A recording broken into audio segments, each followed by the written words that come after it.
Welcome back everyone to another video. Today I am going to be demonstrating how you should play autoloaders. Um, so as you guys know, back a while ago when I first started playing Blitz about 6 years ago or so when it first came out, I'm one of those OGs for Blitz. My very first tier 10 was actually the AMX 50B. Very good tank in both games on PC and in WoT. I was requested to make an autoloader video, and I thought I could use these replays that I have here as a perfect opportunity to show and demonstrate how they should be played. So yeah, that's what I'm going to be doing today. You can pretty much play the same autoloaders similarly, but you have to be a little more careful depending on, their speed and the armor and stuff like that. So, I've decided that I'm just going to go sit here for now, and just going to wait to see who comes to help. Now, my job is to keep the enemy from getting outflanked, right? Or is to keep the enemy from being able to outflank my guys, correct? So, whenever someone makes a mistake, if the enemy makes a mistake and they overpoke, that is my time to shine. That is when I need to release my, my clip out. So unfortunately, our WZ has taken quite a lot of damage. He was set on fire by one of their tank destroyers, and it has done quite a lot of damage to him. So, on this map, I always recommend going to this place here in an autoloader. It's mainly in a heavy and a medium, because you could just wait, and you can just clip out people whenever you get the chance. Now, you have to be extremely patient with these kind of tanks, and you really have to know what you're doing. So, for example, if you know for a fact, or even if you have a slight chance that you might get shot, then it is best not to poke at all. It is best to save those hit points, because you will need them later. And also another thing as well. I didn't push up too forward, because if I pushed up to this hill here, I would have been able to get outflanked from the left and the right. So now is the time where I can approach, because I have two T95s with me, which are my platoon mates. One to my left and one right behind me to my right. So I see that guy's kind of trapped here, and this guy's kind of a little bit isolated on his own, and I know that the 4005 has already taken a shot, and he is dead, so I am free to poke this. I may take one shot from the WZ, but it is worth the trade if I can clip him out. It's worth one shot to take three. You have to be very wise on how you trade. So like that kind of trade was worth it. Now, if there was two guys or more there, I would have overpoked that, unless if my T95s were going after him and specifically focusing them, then I would have helped them. But if it was just me versus those two guys, then it's not worth it. So every little decision you make is incredibly critical, so you have to think about it. What will happen if I peek here? What will happen if I run away? You really have to be paying attention to the mini-map, and you really have to watch what you're doing. So this first replay here is a mistake I make, which does end up costing, which is why I wanted to show it first. The last two battles are replays of where I do succeed in doing well. And I didn't want to show just those good replays, because I do want to show the weaknesses of this tank, and I do want to show how bad they can be if you play it incorrectly. So far, we have lost north. I just did fire blind clip there because I thought it was going to be worth it. And we do end up getting 1,300 assistance there from shooting the 2685, which is really nice. So yeah, you can pop up your damage very easily in this tank if you play it correctly. So we have plenty of guys at the south right now, so I'm able to flank back up to the north, because I know that our guys at the south will take care of those remaining 2 or 3 guys or so. And I'm going to now try and help support the north, which is what my T95s are doing. At least one of my platoon mates is, and the other one's going to help secure the south. So positioning as well is also huge. You don't want to get too close to the enemy, but you also don't want to be too far away. I definitely don't recommend sniping in these tanks, but I also don't recommend being front line. So you want to be kind of that support line-ish, kind of like how you would play at IS-22 or something like that. So there's nothing much I could do now, because if I poke over there, I'm just going to get shot unnecessarily and lose HP that I could avoid taking later. And so now that guy's distracted, I'm going to try to get my clip into him while he's exposed, and I'm going to try to perma-track him. Unfortunately, he does move, but I should be able to finish him off here. But unfortunately, that shell does drop, and I am not able to get that final shot into him. So I thought maybe he was going to poke, so I haven't reloaded yet. So I'm just going to wait here. And I do end up missing that shot, unfortunately. So I'm just going to reload and take cover, use this hill as cover. Um, and yeah, that's all I can do. Guys, if you are relocating to a new location, or if you don't have any shots at any tanks, that is your best time to reload your mag. Even if you've only fired 1 out of 4 rounds, you should still reload it, because that is an extra 300 something damage that you could have extra, or 390 damage, however, whatever the alpha is for this tank, for the 5120. That can be proven vital later. Unless if you know you might have shots soon, then don't reload your mag. So now I'm fully loaded again, so I'm going to try to take out this WZ. Unfortunately, it bounces again, and that was a shot that I could have avoided. I could have just let our guys right there take the hit and possibly kill him as well, which they do end up doing. So like I said, you just have to be really careful with your thoughts. You have to literally think about every single move that you're going to do, whether if it's to reload. And my friend there, Riker, he is crushing the enemy. So unfortunately, though, he gets that taken out. So I need to kill this tortoise, and I have the opportunity to. He is one of the most dangerous tanks right now in front of me, and our Yak Tiger needs help with him. Unfortunately, I do bounce a shot there, which did end up costing us the game, but I do make a few other mistakes as well. So thankfully, our Yak Tiger does shut him down. I'm going to try to support him because he's the only one left alive. North, I can't really help much anyway, but I want to make sure that our Yak Tiger is secure and that the south is secure, because we don't want to risk getting outflanked later on if I try to help north. So I'm going to have to help this Yak Tiger clear the south. So I am almost loaded here, and once I am, I'm going to rush this guy. And I don't think our Yak Tiger is going to last very much longer. Unfortunately, I do get shot there, but I felt like it was necessary to poke here, and so I have to kill this heavy tank, which is exactly what I'm going to do. Unfortunately, it does bounce because of RNG, and I am going to be able to take him out for our second kill.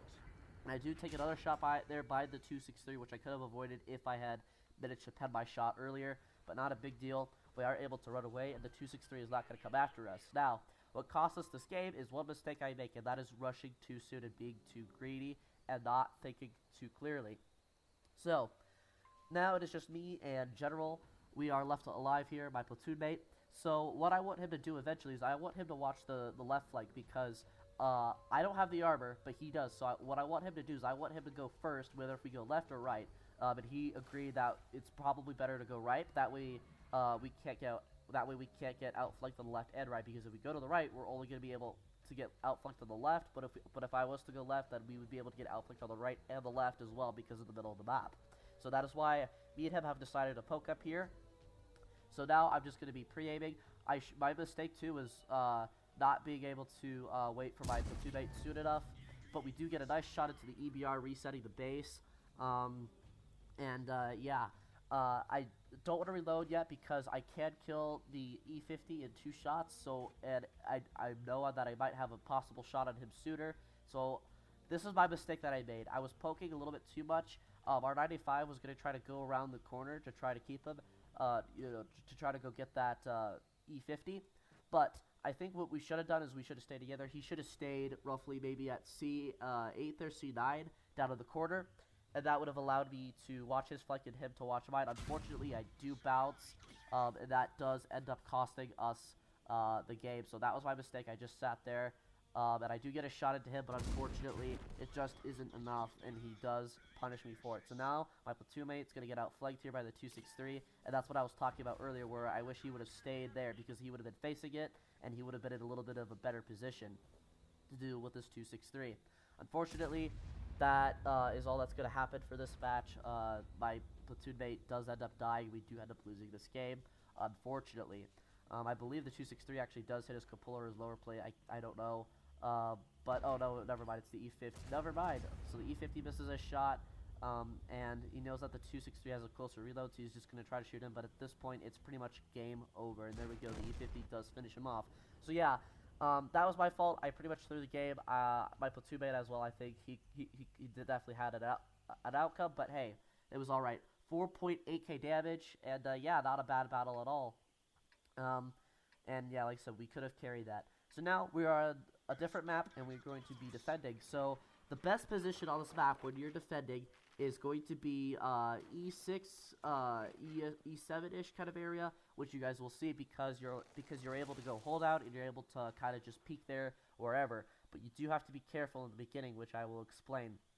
So the reason I'm not going anywhere else is because I'm over peeking too much. So right here, when I sit in this exact location, what I can do is I can shoot to the left, to the right. If I need to, I can shoot behind me if they win north. And so here's a great position where some people like to poke. So I'm going to early poke here. I have to be careful, and I am going to fall back a little bit here, just kind of gently peek the ridge because again, I don't want to lose hit points unnecessarily. So I'm just going to wait here a little bit. You do have to be patient, which is hard for a lot of people to do. And they just get greedy. Their damage is constantly on their mind. But if you play, no matter what tank you play, even autoloaders especially, if you play them correctly, damage will naturally come to you. And that's with any tank as well. That's not just autoloaders specifically. So we have to be careful here because, again, we can get outflanked. So there's nothing much I could do right now. I don't want to over peek to the right again like I was because of that hold down T30. That is not going to be worth a trade, and I'm not going to be able to do anything to him. So at the moment, our TDs are positioned in the C line, so they will be able to support us if needed.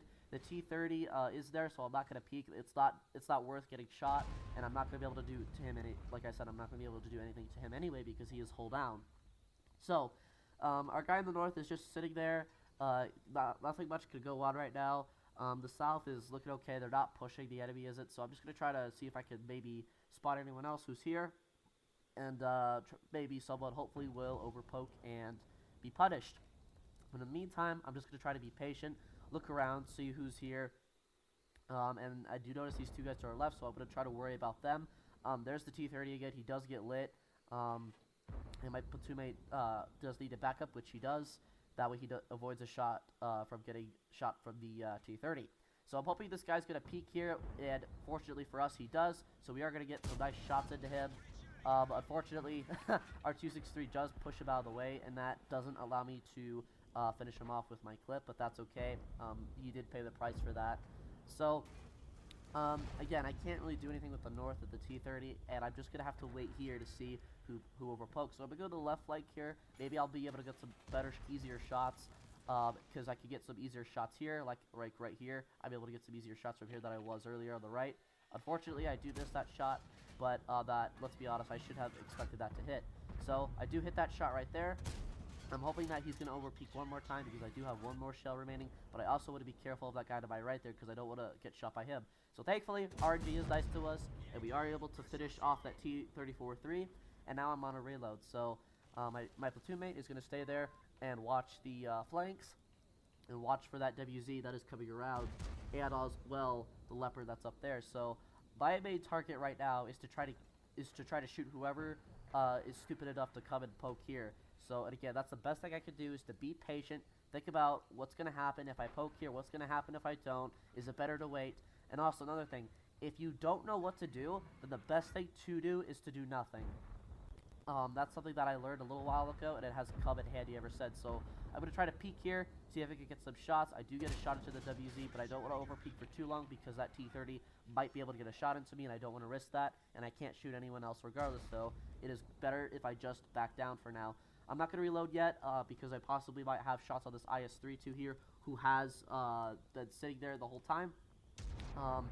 Yeah, there's another char as well there. So I am able to, for the most part, be able to clip out that char if he does decide to rush, or the WZ, and my platoon mate in the 95 will be able to hopefully do 700 plus to him and take him out if he does decide to rush. Now, you definitely should. The reason I'm not peeking this to try to get the IS-32 is because A, I'll be in a serious crossfire from the guys there at F6, and also the T-30 will be able to shoot me from C6 as well, and the Leopard as well, and possibly even the Char. So, yeah, that's definitely not worth the trade. As you can see there, our ST-1 didn't even poke that much, and he still got shot. So, like I said, you want to try to save your hit points as much as you possibly can, and you got to think about what will happen if I do this. You have to look at the mini-map, and you have to be aware of what's going on.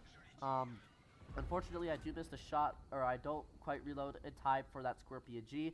Yeah, so if you have half a mag or less, and you don't have anything going on, then you can reload, and that's exactly what I do, is I decide to reload, because I don't think I'm going to have any shots soon, and if I do, I have the ST-1 to cover my left, and I have my platoon mate to cover my right. So now is a perfect time to reload, yeah, I have no other shots as well. So, yeah, just thinking about those things constantly and just being aware of your surroundings and being aware of the mini-map and what your team is doing, making predictions, that is what's going to help you the most when you play autoloaders.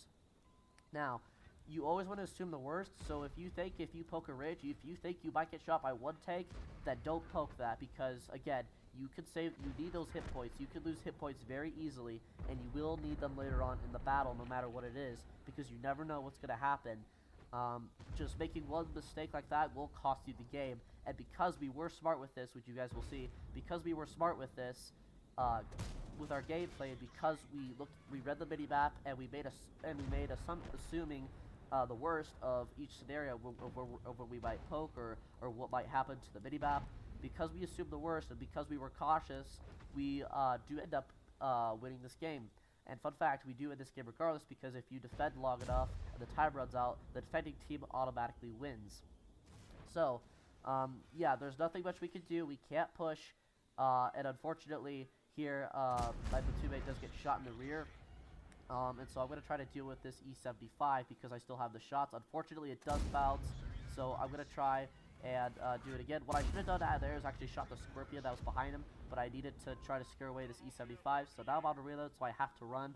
And unfortunately, there's nothing much I can do. My platoon mate's in a terrible position. He overpoked, but that's okay. He's still learning this map. It can be kind of frustrating to play. So, unfortunately, the T-30 does take out our Scorpion, and things are starting to get kind of out of hand. And so far we're up to 2,500 damage,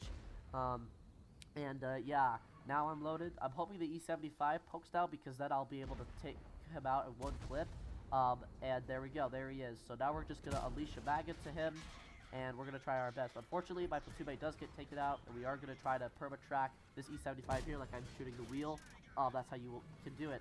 So now I'm loaded, or now I'm reloading, and we are able to take out one of the most dangerous tanks on the enemy team, which was the E75.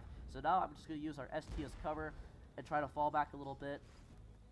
We almost have to leave this position, and that was a mistake on my part. Poking that T-30 was not necessary, and if I poked him earlier or any of the tanks earlier, I would have been dead, and that would have changed the outcome of this game.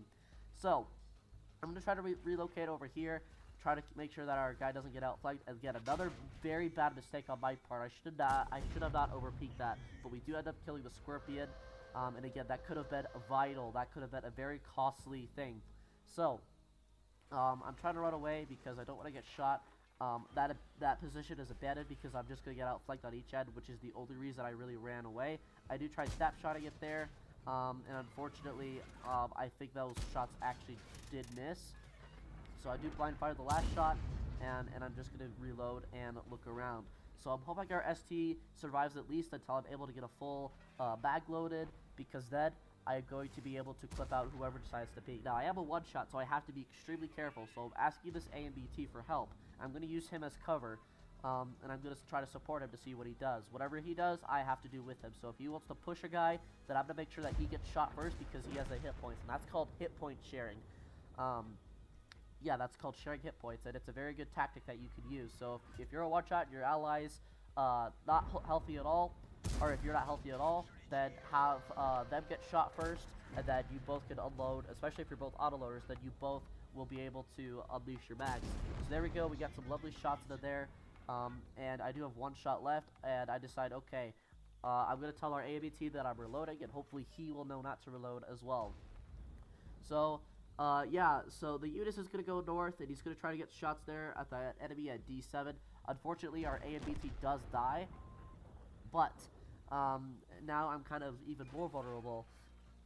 So I don't think our A and BT should have rushed that, to be honest, because he kind of just got farmed at that point. So my most dangerous target right now is this IS-32, because the 5100 is being occupied by the Eunice, and I'm going to have to be very careful here because me and this IS-32 are both one-shots. I want him to push me because I want him to poke out first and show the weak spot. Just like that, boom. Excuse me. He overpokes, and we do end up getting the kill. So now we're up to over 4,000 damage with 5 kills. And because of the time, we did end up winning that game. So a nice mastery badge there. Nice credits as well. And I'm very happy and pleased to see the way that battle went, just because we used our brain, we thought about what will happen, and we were able to read the map and make assumptions. So yeah, a good battle. Unfortunately, our platoon mate just wasn't able to survive that, which is quite unfortunate. But again, in a 95, it is a little bit hard to play with a turretless tank. So now, the grand battle that I have for you. The 50B, which by the way, I absolutely love this freaking tank. Yeah, this tank is a little bit harder to play, but it's also faster. So, like,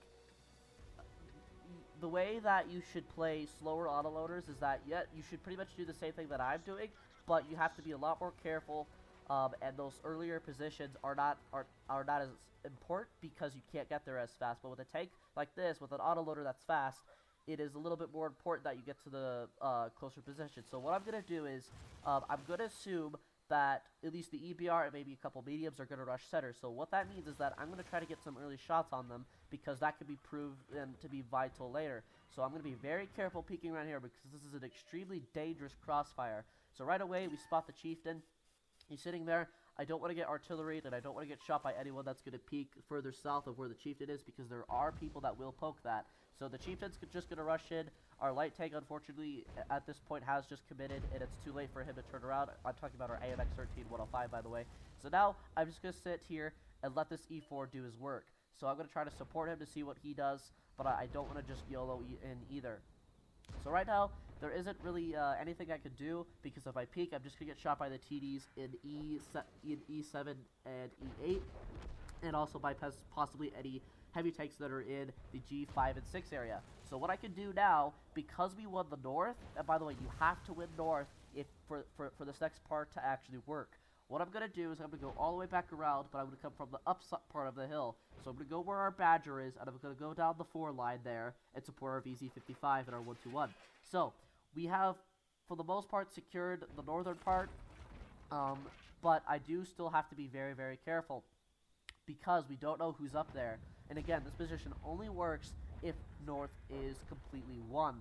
So do keep that in mind as well, if you want this position to work. I do recommend going center first like I did, because you can get those early shots in, and because you don't want to rush this position too soon, because you want to make sure that north is won first. Because if you go here first and north loses, for example, you are pretty much toast, to put it simple. So, I'm not getting lit right now, and the chieftain and the EBR are not going to rush, and our Badger is going to be able to take care of them. So, but this position is nice, because if you win north and you can get to this position successfully, you could just absolutely bully the heavies like I am here. So I'm going to perma-track the ST2. Unfortunately, our third shell does bounce, and so does our fourth, but we do have a perma-track.